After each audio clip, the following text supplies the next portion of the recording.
we're especially within the warrior professions, but human beings in general, we are tribal people, right? So we look for like-minded people, we gravitate together, and then that's how we evolve mentally and spiritually. It's how we evolve technologically, right? And as a society.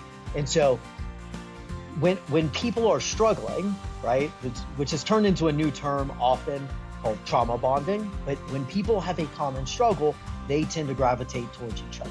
And when the majority of the individuals within that psychosocial group are schooled up, if there is not someone who is leading that through healing and is honestly more healed than the other people may be on whatever their journey is, whatever the healing needs to be that they've bonded from, if that baseline is not there, it is exactly what I said. It's hurt people hurting people.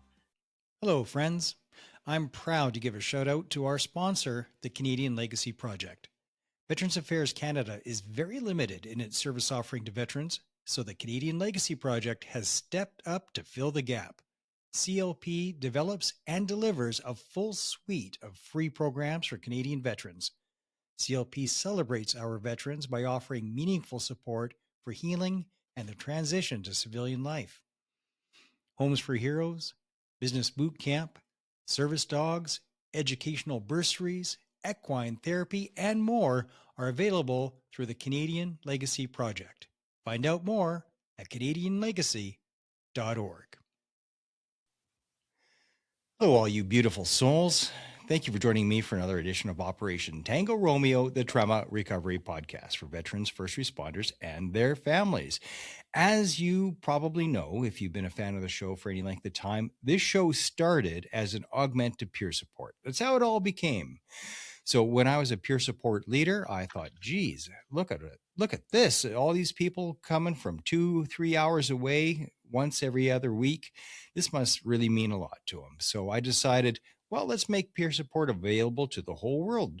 So I created this show. And then, of course, it grew from there. It grew from a peer support augment to something else entirely, into advocacy and into finding the resources I can find all over the world. And I bring them here and I bring them to you. Today, I'm talking about peer support, right back where this show started 7 years ago. And I have with me from down south, from the States, Brian Sims. Brian, thanks for joining me, brother.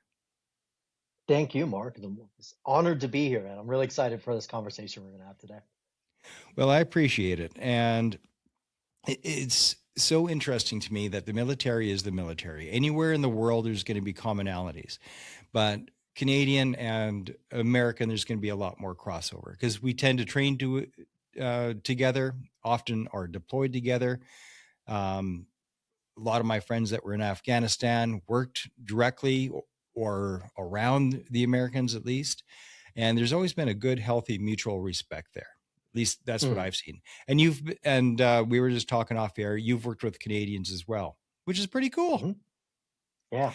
Yeah. You guys are highly competent. It's always an honor, whether you're in service or out of service, but especially post-service, right after separation. That common warrior bond, no matter what country you're from, even across the battlefield to our enemies, right?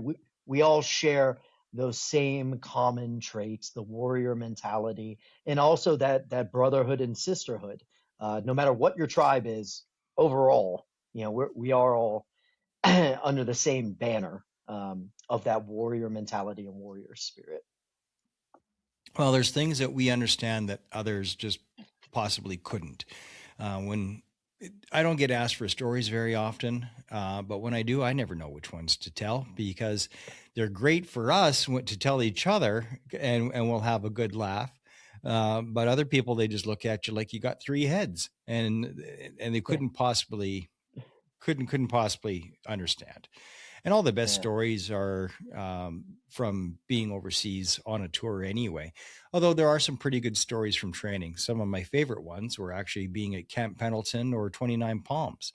We were doing a live fire X once, and a couple of fighter jets came over top, so close we could see the damned rivets, and dropped napalm. So everybody stopped. It just went, whoa. Like even the sergeant majors were just like, whoa. As this 1,000-foot wall, I don't know how Yeah. big the wall was, but it felt like 1,000 feet of fire. And you could feel the Mhm. heat off the great big whoosh of napalm. And then the planes go straight up and out. And what a sight to see. And then our sergeant major starts sort of, okay, show's over, get back to work. Oh yeah, like here we are at a live fire range shooting real bullets, and we're all just sitting there stupefied at this unbelievable sight that we just witnessed. But stuff like that you can't get anywhere else. You can't get that at an air No, show, that's for sure. definitely not. Definitely not. The lived experience of of the professions that we've all been in, whether that's on the military side, and that could be Army, Navy, the Air Force side, any of that type of stuff, but also first responder professions. Um, the things that we experience, we all have this concept of like entering those professions of like what we think it'll be like. Then we get there and we're like, oh, this is much more than I thought it was going to be, right? And vastly different because you don't know until you know, right?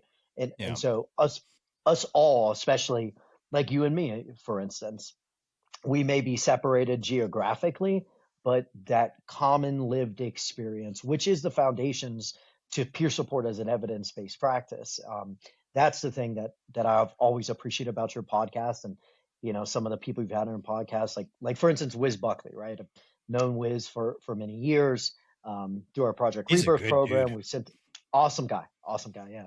So originally, I'm from Miami originally, and when Project Rebirth started up, actually, Wiz's first MOU, Memorandum of Understanding, with another organization was with Project Rebirth, and I remember that video chat call. He was so excited. He's like, "This is the first one, man!" And we've sent a bunch of veterans and first responders through his program, and some of the other programs that are out there. For instance, Heroic Hearts, and we'll talk about some of that stuff today as we get into different modalities and how peer support directly connects into that, both informally and most importantly formally, because I think that also within I'm going to utilize the term warrior a lot, so I just want to clear this up for anyone listening to this podcast.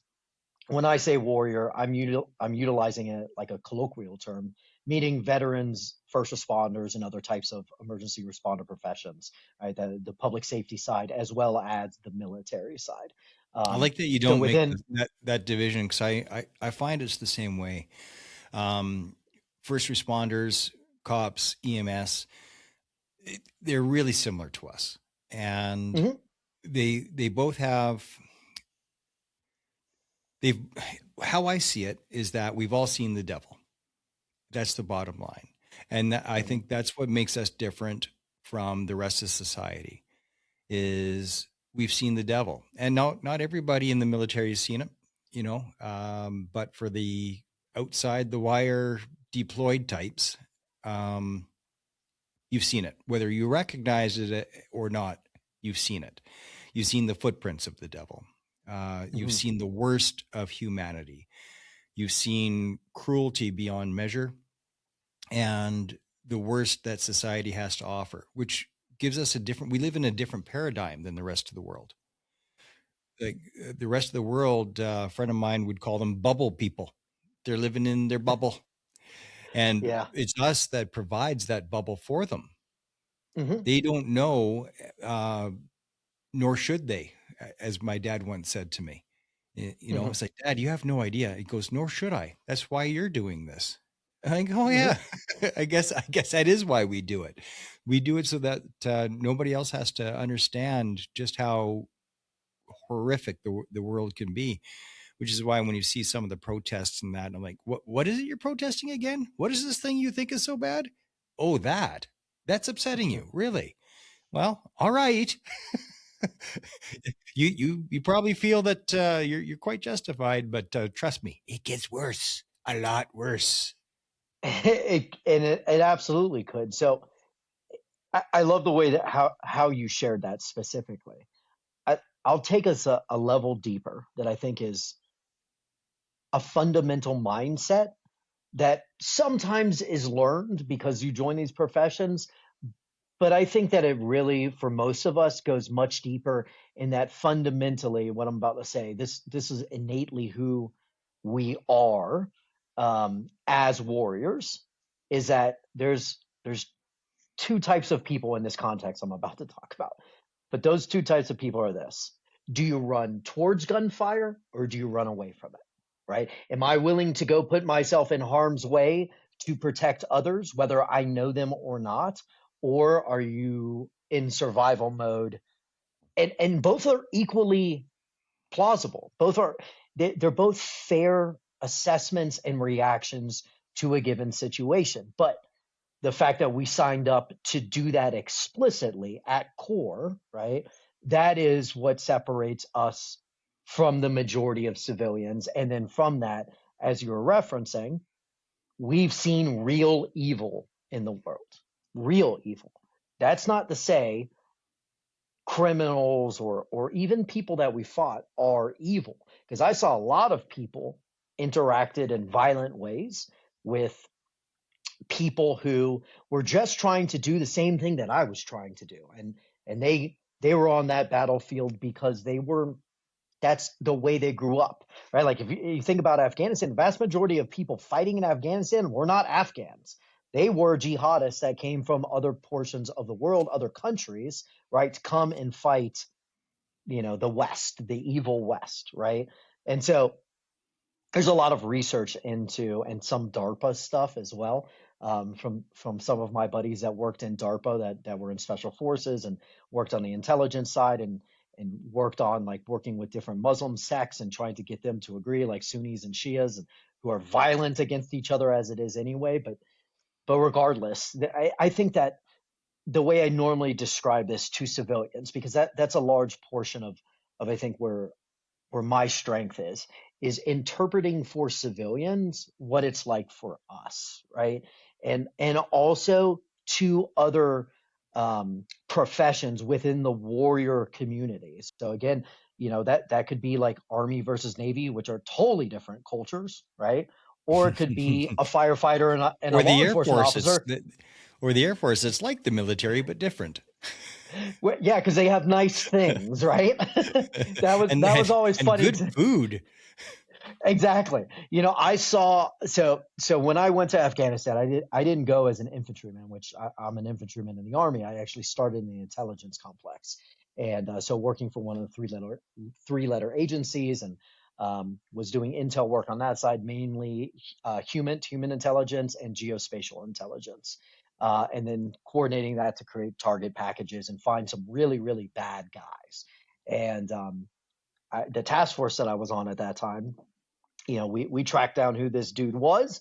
We targeted exactly where we thought he was going to be, and so they trained me up to do SSE, sensitive site exploitation. So essentially, like boots on ground forensics right after you've neutralized your target. Get all the intel together that you can, direct everyone, grid the crime, the crime scene, and for that AO and whatnot. And so overall, like in Afghanistan, interacting with some of those people, what I recognized was the guy that we were trying to target, the HVT, the high value target, that person was legitimately evil. And that evil was expressed through these networks, the terrorist networks, right? To get people who are not evil on their side. And where I had to come to after a lot of different modalities, which I can't wait for us to talk about some of these modalities, including psychedelic modalities. Um, but reconciling the fact that actually, if I step outside myself and just look at this thing from a 30,000 foot view, that's essentially exactly what the U.S. government was doing to me for me to execute the job that I had signed up to do, right? So we're still the same people across battlefields. And I've met some evil people within, some real sociopathic, psychopathic individuals within, for instance, special operations, the intelligence community, so on and so forth, on supposedly on the same team with me, right? But overall, all of those professions, we're all sitting in the same room of trauma and moral injury. right? Well, moral Some injury of is us come in. moral injury. Let me say this. Oh, sorry. Yeah, go ahead. Some of us come in through the front door. Some of us come through the back door. Some of us break in through a window or rappel in through the roof, right? It is important for us, especially practitioners, but to understand that we need to respect the door or method that got you into that room, but also express the understanding that we're all sitting in this same room of fucked up guilt and trauma and moral injury, because not because of the way we came in, but because we're in the same community. And if we respect each other on that side and we get civilians to understand that this is our house, you've been invited as a guest into our house, then you have the ability to, and we have the ability to work together to help heal some of those wounds and move this stuff forward. Yeah, no, the injury is the injury, regardless of the modality, the mechanism of injury. And that's 100% true. So I've talked about the trauma Olympics that some people like to play, where mine is worse than yours. But what I usually hear is yours is worse than mine. Like people tend to trivialize their own and say, well, yeah, I'm a cop, but I mean, I wasn't a soldier in a war zone like you were. Well, no, let's not play that game. Nobody wants the gold medal.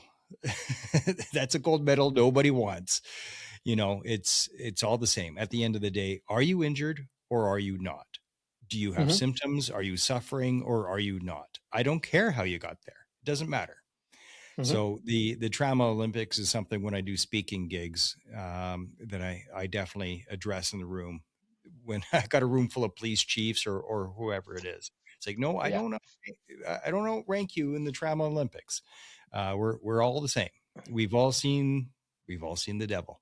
Doesn't matter the manner in which you saw that thing. I think Jordan Peterson has something wrong where he says he describes moral injury as seeing malevolence and seeing malevolence in yourself or in someone else, and that's PTSD. It's like no. That's moral injury. That's what that is. Post-traumatic stress injury is when your throttle gets stuck on full. So you just had too many holy shit moments, too many nail biters, too many white knucklers, and or just one big one, and the throttle gets stuck on full, and your nervous system just never resets, which is why psychedelics and everything else, why this show exists, is because the nervous system can get stuck on full and just will not relax. And that's what drives people to alcoholism or any other kind of substance. Those are all attempts to regulate the nervous system, because that's what you have available, and especially booze, because I mean, it kind of feels like it works in the moment, but that's why booze was always used. It's available, it's legal, it's socially acceptable, which is strange. So we'd all go to the junior ranks club or the bars and get into fights and blow off steam and drink our faces off, and then run hungover the next morning at 5 a.m. Absolutely. It's a hell of a Smelling life. like Jack Daniels running through formation in PT, right? Yeah. We would go to medics. I'm sure a lot of people on this podcast can identify with this story, and run to our docs, get there about 30 minutes early, right? And ask for a banana bag, right? Get an IV drip with the potassium and the and all the liquids in, so we could piss all that stuff out and be able to do that accordion run in formation where everyone's running into the back of each other, right? The airborne shuffle, as it's commonly called down here in the States, right? But I think it's also important for us to, before we continue the conversation further, is to highlight what the differences and similarities are with PTSD and moral injury. And I'm saying that specifically because the evidence that I've reviewed, that the research that I've done personally or on teams, my conclusion at this time is that the vast majority especially within the warrior community, don't have PTSD. They may have trauma. There may be a lower level of trauma disorder, but what most of them have is a moral injury, right? And so, as you were mentioning, trauma, right? Trauma is a survival response, right? That is affecting both the sympathetic and parasympathetic nervous systems, right? And that's why, again, as we talk about modalities, we'll talk about ways that we can reset that or readjust those things. Which there's technologies, there's evidence-based modalities that are, talk therapy like the EMDR and accelerated resolution therapy and things like that, especially when it comes to processing trauma, right? So essentially, all of those processing modalities is built around a core principle of exposure. It's like an exposure therapy. So if we re-expose ourselves to the event, the traumatic event, then essentially you build up scar tissue to it, right? And therefore it doesn't have the same type of impact anymore because it's not an open wound anymore, right? Now here's a problem with moral injury. Moral injury is an existential problem, potentially even a spiritual problem, right? Where there is a real or perceived violation of someone's personal moral code, their moral compass, and that then inflicts the moral injury. So, for instance, maybe you're doing Overwatch, right? Like we're in Afghanistan, where you're with your fire team, you're doing Overwatch on a target, waiting to throw a port back at some IED guy. That bomb maker's coming into the village, and you report it up to command, and there's a QRF element ready to go snatch this guy, and command comes back on comms like, negative, we're gonna drop a JDAM missile on these guys, right? We got a Hellfire ready to go, and so instead of you going down there and snatching them up, you instead watch that missile hit the village that you've been watching the past couple of days, where kids have been kicking around a soccer ball, and the ladies are making naan and feeding everyone, and men are just repairing roofs and just doing the civilian thing of living their lives, while this guy comes in there and you watch the collateral damage happen, right? Um, and so that infliction of that moral injury on yourself, because it's violated your personal code, because you had to accept that command said this is what's going to happen, even though your thought process is built around we could have intervened and done this differently, that would not have resulted in a loss of life to people who did not deserve that type of impact on their lives or their death, right? That's moral injury. Now, the problem with those, if you make a Venn diagram, is that the symptoms of it are nearly identical. So moral injury presents itself as post-traumatic stress disorder quite often when it comes to hypervigilance, rumination of thoughts, so on and so forth, right? I could run down the whole gamut. But the problem with moral injury treatment is that exposure therapies exacerbate the moral injury, which in my opinion is the reason why, especially in America, which, the VA just released its newest suicidality report, which, is built off the 2023 data.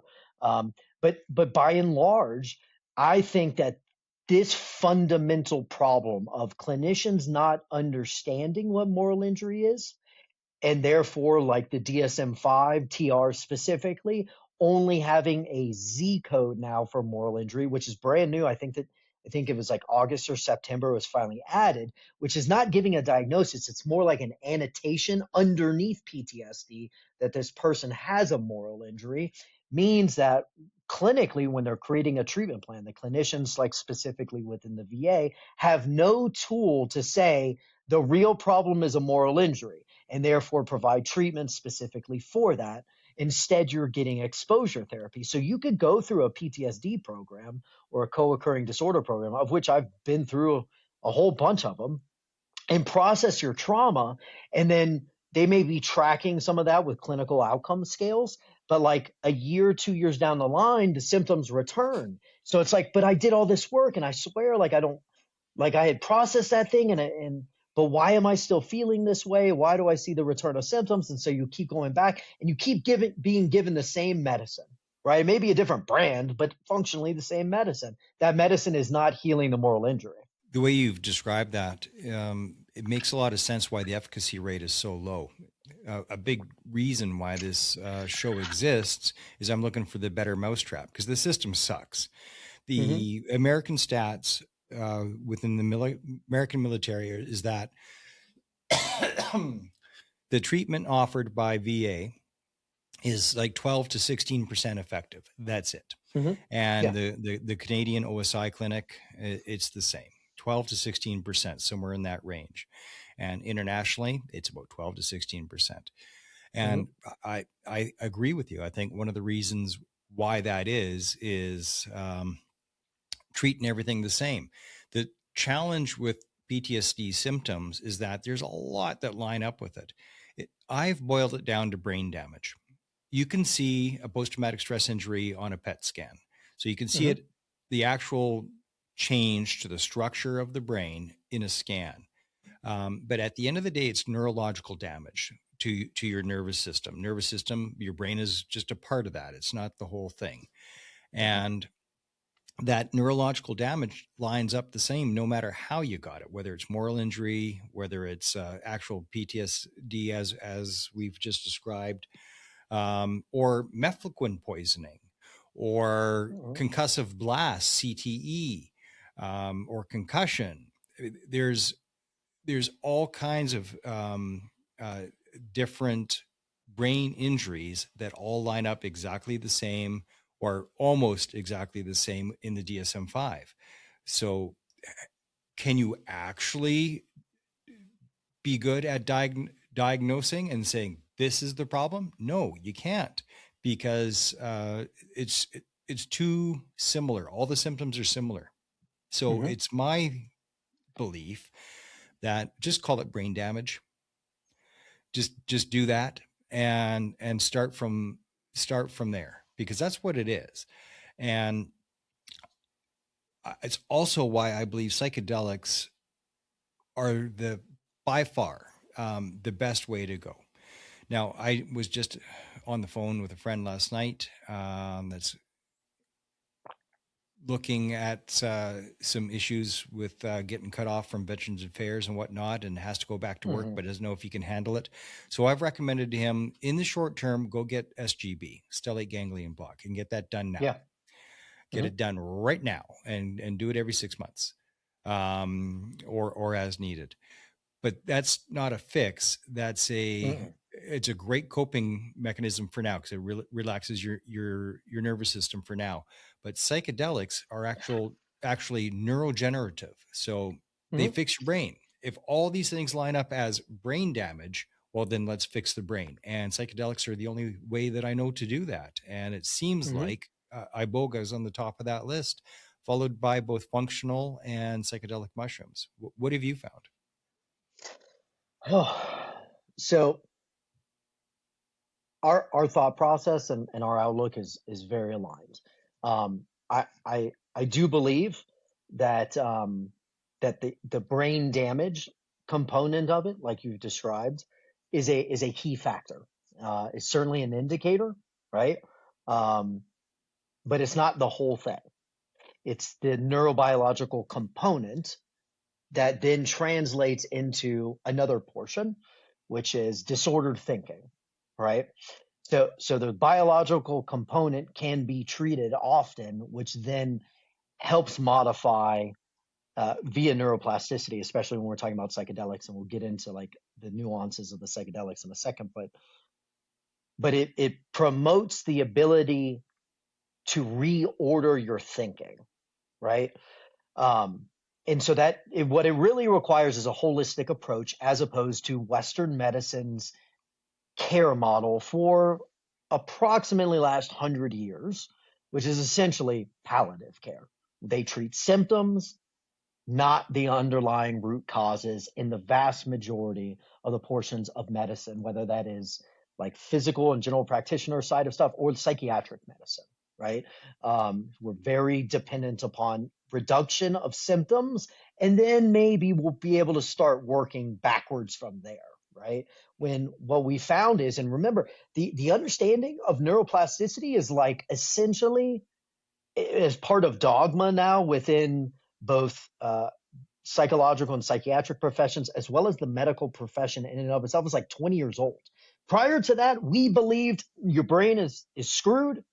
Once you lose the brain cell, it's never coming back, and that thing impairs you. But we know that now that's not the case, that neuroplasticity and neuroregeneration is not only possible, but likely, especially when you introduce certain types of modalities. Now, those modalities could be everything from hyperbaric oxygen, right, at certain atmospheres and certain oxygen concentrations. It can be transcranial magnetic stimulation, especially when it's deep TMS, or the MERT therapy that essentially brain maps and then does targeted deep TMS on those brain injury regions that help promote neuroplasticity and regeneration.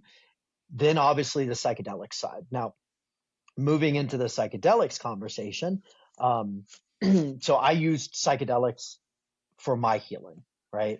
The majority of that psychedelics work is within the psilocybin realm, as well as within the DMT side, 5-MeO specifically. I have no problem saying that nearly every morning, not this morning, but nearly every morning, I have a 5-MeO DMT meditation practice that I go into. And functionally, what that does for me is not only have we seen neuroregeneration, of which I have multiple TBIs, like I'm in the VA's national TBI registry, so on and so forth. I've done a lot of different modalities to try and heal that stuff up. The largest amount of cognitive dysfunction moving into re-regulation and functionality has been post-psychedelic work. And so What I do you utilize this know about 5-MeO. NN-DMT? Yeah, so let's define those two things real quick so everyone understands. So 5-MeO DMT is typically derived. There is a lab form that you can easily access, but generally 5-MeO DMT is derived from a toad, the Sonoran desert toad, which lives in the American Southwest and into Mexico.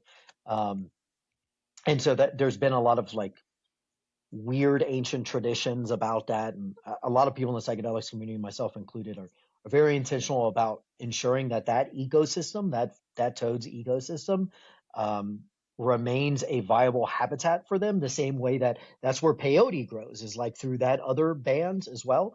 But there's a difference between 5-MeO and NN-DMT. So when you talk about, for instance, iboga, ibogaine, or ayahuasca, you're typically talking about NN, so in like November, November DMT, as opposed to 5-MeO DMT. So the NN DMT is typically the type of experience that not only is ego deflation or the removal of the ego in totality, but that is the typical experience where you may see other types of entities that you can communicate with. A lot of people see a lot of the geometric patterns. You would see things like for instance, like what Mayan temples look like in Mexico. There's a lot of evidence that potentially the use of ayahuasca and similar DMT, naturally derived DMT, by those indigenous tribes were utilizing that and then built those things because that was what they were envisioning, right? 5-MeO DMT is more, this is at least the way I interpret it. 5-MeO DMT is a lot more about connecting with the universal source, which in the English language is typically just called God, right? So it's like a rocket ship to God. And if you utilize either NN or 5-MeO DMT in an inhalation, whether that's like legitimately smoked or like a vaporizer, which is one of the things that I have, that experience typically lasts somewhere between 10 to 20 minutes. So like usually about 15 minutes. It may sometimes feel like it's hours because your concept of space and time is gone. But why I use it functionally is being someone who is constantly trying to learn and adapt and build all these new systems, and working with other highly intelligent people who are, on the shared mission of trying to create a new system of care, a recovery oriented continuum of care for our brothers and sisters. I need my ego to be knocked out for a few, but I also need it to come back so I can then go do the job that I've I've been hired to do, right? So knocking out my ego for a few to allow my inner knowing, and the way that I see it is the universal knowledge and consciousness out there, again, let's call that God, and receiving those messages, which then realigns me to be able to move forward and work with other people and execute on my mission. That's how I utilize DMT. And that's pretty much a common experience for most people who utilize 5-MeO-DMT. The NN-DMT is, for instance, if you saw like Marcus Capone's in Waves in War documentary that's on Netflix came out recently, that's a lot more of the visual, not hallucinations, visions. Different. There's a difference between hallucination and a vision. We can go down that rabbit hole later if you like, but DMT, we have to all remember the difference in what makes it such a different psychedelic, because we are including this in the psychedelics realm, is that DMT is androgynous. It is made inside of you. You have it. Every living being essentially has DMT, right? You're naturally producing inside of you, as opposed to, for instance, psilocybin, which is a medicinal way to induce similar altered states of consciousness, but it's working off the 5-HT2A receptor, which is about serotonin. Just like if you look at MDMA as a psychedelic, it works on dopamine, serotonin, and most importantly, oxytocin, right? And the oxytocin portion is that love and social bonding connection chemical that's inside of us, but it's inducing your body to create the majority of it, as opposed to introducing the chemical into your body like directly. Does that make sense? It does. I would like to wind back just a little bit, though. Originally, when I reached out to you, it was because of the idea of peer support, and that's how I opened the show. So let's talk about your involvement in peer support and how you got there. Yeah, sure. So I'll start with where I'm at right now. So I'm a certified recovery peer specialist with a veterans endorsement. If anyone can see my little name up down here, that's what that is. But I'm also a veteran supported recovery professional peer for the state of New York, which is a specific additional endorsement of veterans being able to work with other veterans at Project REBIRTH. Uh, we help to guide and create some of that curriculum. um, I am also a certified psilocybin peer supporter, and I'm also a certified event interventionist. So when people think intervention, they typically think of like that show where you have the family interventions. This is not that. When I worked in Intel, I was trained in NLP, neuro linguistic programming, and so it's a lot of like motivational based ways to do interventions in any moment, right? And typically I utilize all of that because my lived experience is, as someone who abused drugs and alcohol all the time, I abused my relationships, right? Manipulated relationships. I In 2015 I attempted suicide. I actually did die twice on the table, respiratory and cardiac arrest, which I can do that story later if you like, just to hear the details of that. But and then I've lived on the streets, lost everything, pushed everyone away from me completely. Why? Because I was self-medicating with drugs and alcohol. Why was I doing that? Because I was riddled with trauma, moral injury, and guilt and shame, right? Around all that. And that was the way that that I was able to function in the world, because I was in full survival mode. So in my healing journey, I, I go back to school and I'm studying social work at a VA, specifically doing like practicum and internship, and in that place, a specific unit that I was assigned to, I first met and learned about peer support. And I was like, really? That almost feels like more like what I really wanted to be doing. And during that time, this is 2012. I got on the army in 2010, and and during that time, I all I really wanted to do was help. Right? I was just like, I I'm in recovery now, and I really want to help other people. And how do I do this thing? And so the only thing that presented itself was like, oh, go get a master's in social work, become a social worker.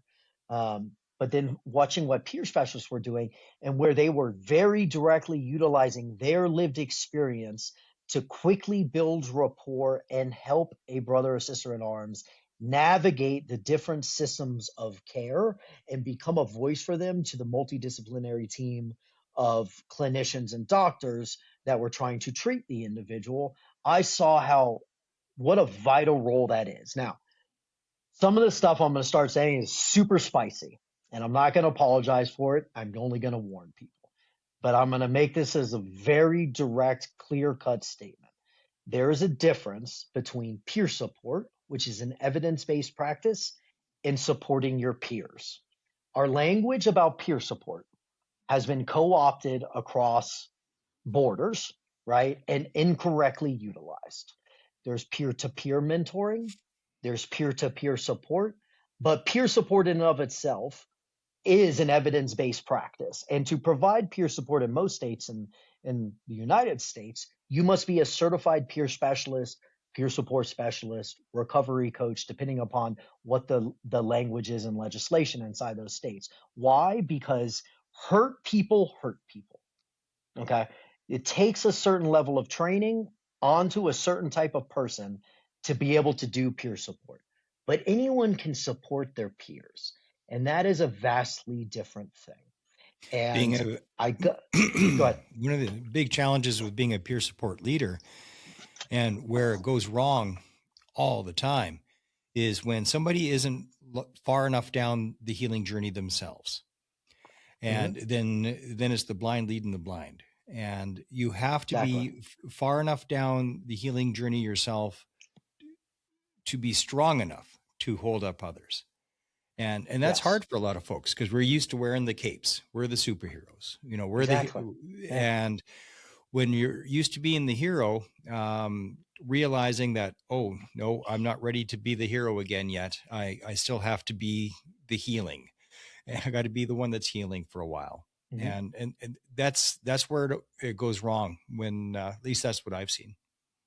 Yeah. And I think that a lot of that's happened is because I'm going to make this statement. I'm very neutral about the statement personally. Let me be very clear as people listen to this. But we're, especially within the warrior professions, but human beings in general, we are tribal people, right? So we look for like-minded people. We gravitate together, and then that's how we evolve mentally and spiritually. It's how we evolve technologically, right? And as a society. And so when people are struggling, right, which has turned into a new term often called trauma bonding, but when people have a common struggle, they tend to gravitate towards each other. And when the majority of the individuals within that psychosocial group are schooled up, if there is not someone who is leading that through healing and is honestly more healed than the other people may be on whatever their journey is, whatever the healing needs to be that they've bonded from, if that baseline is not there, it is exactly what I said. It's hurt people hurting people. So this is what I fundamentally believe about the entire warrior community. And here's where it's going to get real spicy. I don't think that the problem has anything to do, like when we talk about suicidality, substance misuse, domestic violence, so on and so forth. I don't think that any of that stuff has anything to do with resources. We have such a plethora of resources these days. The IRS just announced at NatCon down here in the States that there's over 72,000 nonprofits in the United States of America who include in their mission statement veteran. So it's clearly not a lack of resources because there's so many resources, and the vast majority of those resources are duplications of the exact same effort and often in the same backyard, right? Just people doing the exact same thing, egotistical, not willing to give up or join together in a team-like manner. Why? Because everyone's fighting over the same dollars, right? And right now in America, especially the past 8 years, we're not concerned about veterans and first responders in so much as we're concerned about social justice issues. So the giving is down. So everyone is infighting within our own community about these levels of services. And the vast majority of those people, especially with global war on terror generation, which is my generation, it's like everyone got their DD 214, their separation document. And it's like within a year or two, everyone goes, yeah, I'm going to make a coffee company, a t-shirt company, and a nonprofit, bro, without a clue how to do any of that at all, right? Like, where did we come from? We came from a profession where I have willingness and the capacity to learn and execute. So what do? We provide a structure that teaches you from someone who has experience how to do this thing. And while that's happening, I'm going to give you a battle buddy that's going to walk this path with you, that you learn and you share, you learn, do, teach together. And everyone's just kind of launching out like, this sounds cool. And because we've got social media, that is super easy to make your life and your organization look fire as hell, right? Has resulted in a lot of high visibility, low impact organizations. And the high impact, low visibility organizations that are doing the boots on ground work get shut out, they get less funding, and they're the ones that are doing the quiet professional work, not trying to stick guys up. Hey, get on the Instagram. Hey, give me a quote so I can, put you on, go get more money and all that type of stuff, which I understand, like we need to do some of that. But so if it's not a problem of resources, and we can also say that it is certainly in today's age, not a problem of our resourcefulness, because AI and Google will spit out the answer for whatever you're looking for to Oh, connect especially you to now. those Yeah. resources. Right. If it's not those two things, what is the problem? Why do the suicides increase? Why does the substance use increase? The overdoses increase? Why is that still the case? This is my opinion. My opinion is the soup has been watered down. The egos run wild within our community of trying to get over on everyone else so that their thing is a higher level, and the BS that happens constantly between supposed coalitions or we're partnered together. I've been in this thing for we're well over a decade, and the vast majority of partners I've ever encountered are not partners. They are looking to take from my organization. They are looking to take from me. They steal our IP. They rewrap it around and create this new thing and so on and so forth. And so until we all call that thing out and say, we need to stop doing that and we all need to get back on the same team, because it's really is one team, one fight, not 72,000 teams in one fight, we're not going to see the real efficacy for what we're trying to do. And that's one of the reasons why I appreciate your podcast, is because it's highlighting the modalities that are so important for all of us, that hopefully all those things will coalesce before it's too late. Because there is a tsunami of issues coming. It's just started. And unless we get in front of that and mitigate those problems now, it's going to get worse than where we are right now. It's impossible to know where to start without some kind of a compass or a roadmap. And that's what I'm trying to do with the show. This is what works. This is what doesn't. These are the resources. If it's not the specific provider, it's at least the modality that you can learn about. And just trying to give people clarity, because it is a dog's breakfast out there. And there is competition, exactly like you say. There is all kinds of competition within the support community. And I'm number one. No, I'm number one. I want the donor dollars. Well, no, I want the donor dollars. Well, I don't take donor dollars except for I've had a couple of sponsors for my equipment and stuff, but I have no income from it. So because of that, I don't get pulled one way or the other. I go and I find what works, and that's it. And there's a lot that works out there, all of which works better than the system, works better than that 12 to 16%. There's a lot of modalities that are 60, 70, 80% and better, especially if you blend them together. So my next move with the show is to write a book that basically that's going to be a lot like this conversation. I might be leaning on you when I start writing the book. You got a lot of knowledge in that pumpkin of yours. And thank you. It's like what works and what doesn't, and simplify it and categorize it. So when I do my speaking gigs, I talk about, or even on the show, okay, what works but isn't legal? Unfortunately, Yeah. that's kind of the best. That's the best pile though. Like the best help seems to be illegal or a lot of it. But of course, not everybody is willing to be a criminal. So, and some people don't care. It's like, well, it's better than dead. So, criminal or Well, dead? better, I guess I'll better commit a than crime. dead is that's important though. It is. It really is important because here's the thing in America, right? And it's I know only you illegal guys here. That's why people go to Belize or Mexico. or Yeah. Mexico or all over the place, Mhm. right? Yeah. Uh, s- Well, but it's not there totally are illegal down here though. So, but there are elite. Well, not anymore. Ibogaine is now opened up in Texas and it's spreading throughout the states. So thank God for Texas and Brian Hubbard well, and is starting from there. let me be clear about that. So it hasn't really started. The bill is there. What they're still looking for in Texas is a $50 million private like match grant to make it the $100 million to make it happen. So the $50 million has been appropriated, which is what Brian was out there advocating for. But at University of Texas, where this is supposed to go down, that hasn't been fully activated yet because they're still looking for the public-private partnership to be activated. Right. So the framework is there, the legislative framework is there, half of the money's there, but it's not actually happening. Now I'm gonna get real because like I like Brian, like I love his southern drawl, right? I'm a good old southern boy that just doesn't have the accent, so I love that about him. But I'm gonna be real about the ibogaine thing. Um, it, First off, a drug is a drug is a drug. The only thing that makes a difference about the drug, whether you want to call it medicine or not, makes no difference to me. All that matters about the drug in and of itself is how you're utilizing it, right? That is key, foundational, right? Here's the problem with ibogaine. First off, I'll give you something, and all the listeners hear something that Marcus and Brian haven't been talking about. So we're tracking 5 specific SEAL deaths from one of the Mexico clinics. I'm not going to throw out the name of that clinic, but specifically within the past 18 months.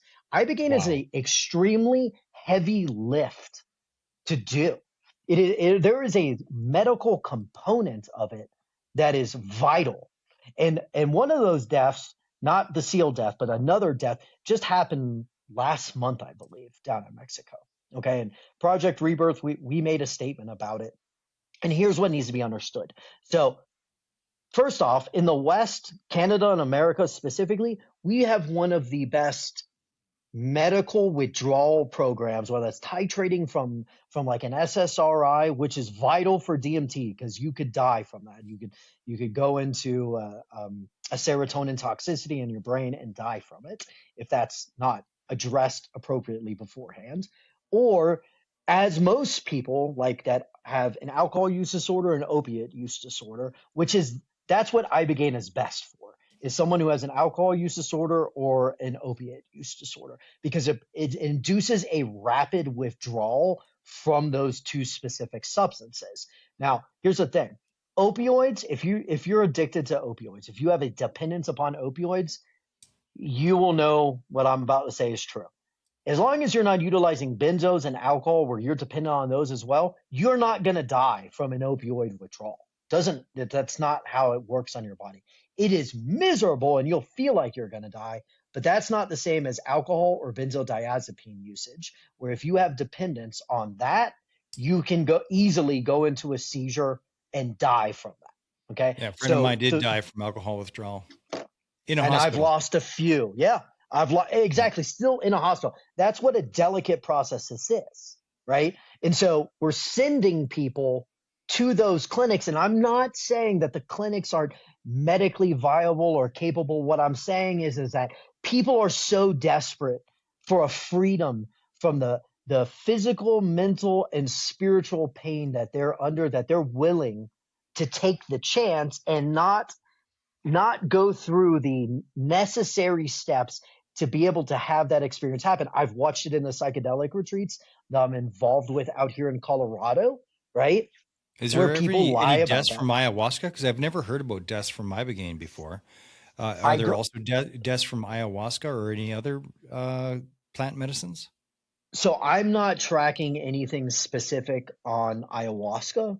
The deaths that I'm tracking right now are specific to Ibogaine, right? Man.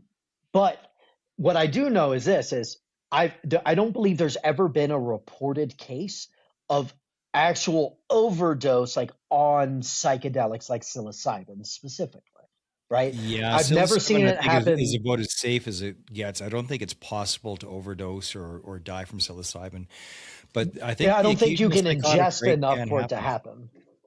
Yeah, no, Well, there is that, because right? That's a psychological component, which also is very vital that there is a proper intake and assessment to any of that medicinal work before you get into it. Now, that's just the entrance point to a psychedelic assisted treatment or psychedelic assisted retreat, right? The only thing that actually matters is not that retreat because the medicine is not really like it's not medicine in that sense. It's great that we use that term. What it is, it's a tool. It's a catalyst that then opens your mind for you to reprocess things. And that section, post journey experience, whether that is an individual experience or a multi-day experience through a retreat, is then followed by integration, which is what most places suck at doing. The integration is the actual only portion that matters. If you can't take the experience you just had and integrate it into your life so that you've made a behavioral health change, right? On how you're acting every day, how you're viewing the world. If you're just I don't know what happened there. A lot of people just, especially in our community, because what we typically have a proclivity towards is the ability to compartmentalize. So I watch a lot of veterans and first responders, whether active or separated, go through the psychedelic experience. And it was so intense for them that they just recompartmentalize everything and they go right back to doing what they were doing. That's similar to what we've watched over the past 50 years in the addiction treatment industry. Hey, come do this treatment. We take you out of society for a bit. We'll give you some psychoeducational components and you'll talk to a therapist a few times. But when it's done, best of luck to you back to the world. Here's a 12 and 12, or here's a wear and win. So you go find an AA or an NA meeting and best of luck to you, right?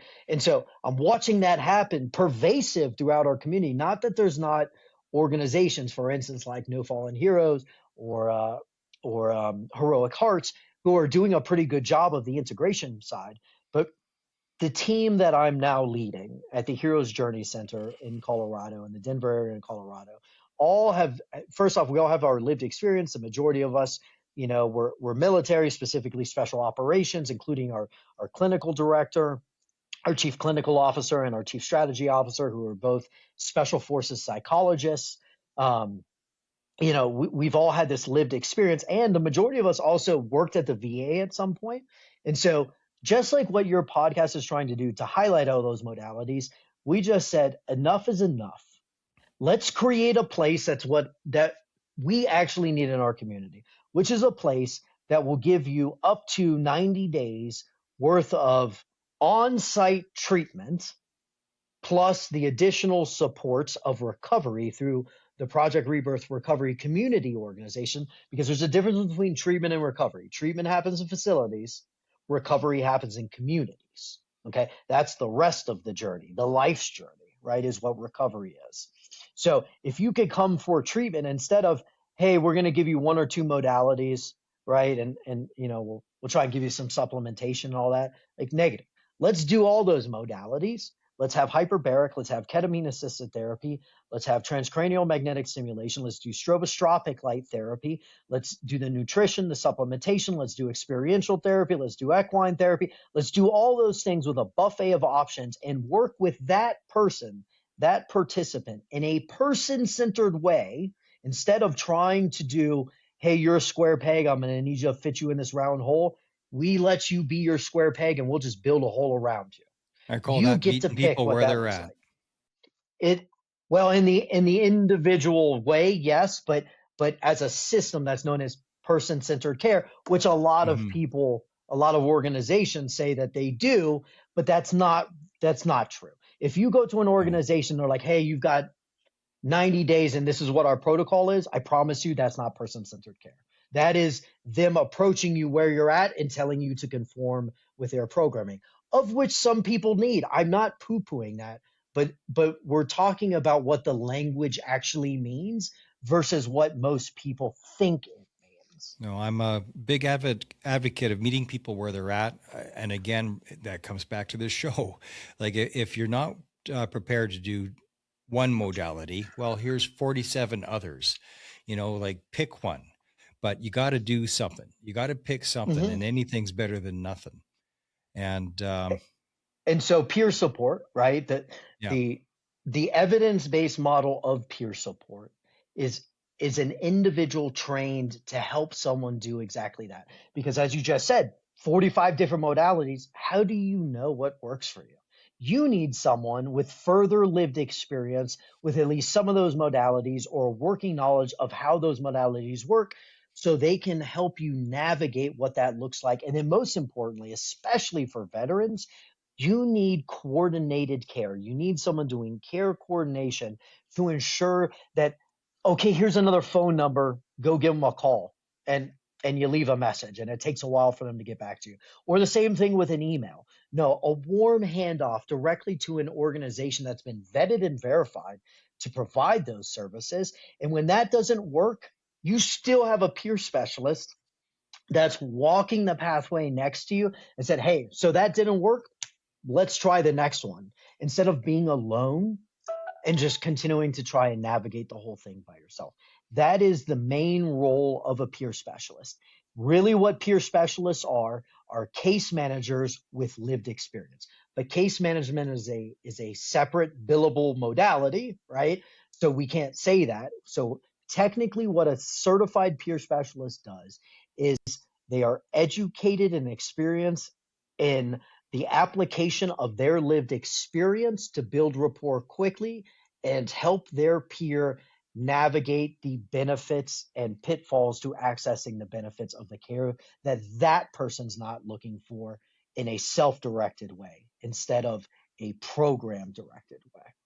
how do people find you, Brian? Where can't you find me? I'm on LinkedIn. You can look up Project Rebirth on Instagram specifically. We're constantly reposting a lot of stuff you guys put up. For the Heroes Journey Center, heroesjourneycenter.com, projectrebirthusa.org. Again, we're all over Facebook and Instagram, and you can always find me personally if you want to reach out to me personally. Brian, Brian, at heroesjourneycenter.com. If anyone that would ever like to meet anyone else that's on our team, which you can read all about the A team we've put together for the Heroes Journey Center on our website, I can connect you with them directly as well. Brian, I appreciate you being on today. That was a lot. That was a lot of information. I appreciate you giving me the space to spit some of this out. And, I've rebelled against doing my own personal podcast for years now, but now everyone is telling me you got to do the thing. So, Mark, I'd like to formally invite you onto the Tango Mike Show. That was my old company back in 2015. Tango Mike, meaning thanks much, right? Like in our speak, right? All So right. All right. if you'll come on the Tango Mike Show and share some of your lived experience with us, especially on the psychedelic side, I'd be Absolutely. eternally grateful for that, to spread that message for me, brother. Awesome, brother. I appreciate it. I've really enjoyed having you on. I think you are the most knowledgeable person I've ever had on the show, and that's saying a lot. I've had people with 2 PhDs on, listening to you prattle on. I'm like, what's he going to say next? That's a lot. I thought I knew a lot of stuff. Holy Well, you've smokes. had some amazing guests on the show, including, still got some TBI here, but I think his name is Mark. He's down in San Antonio, working in the addiction space, and he's working a lot of those modalities that you've discussed before. He's a Brit, I believe. That Oh, was one of the most interesting podcasts I've ever heard. He's been on your show a couple times. he has. But Yeah. to be in a category like that from you, my brother, I really appreciate that acknowledgement and that respect.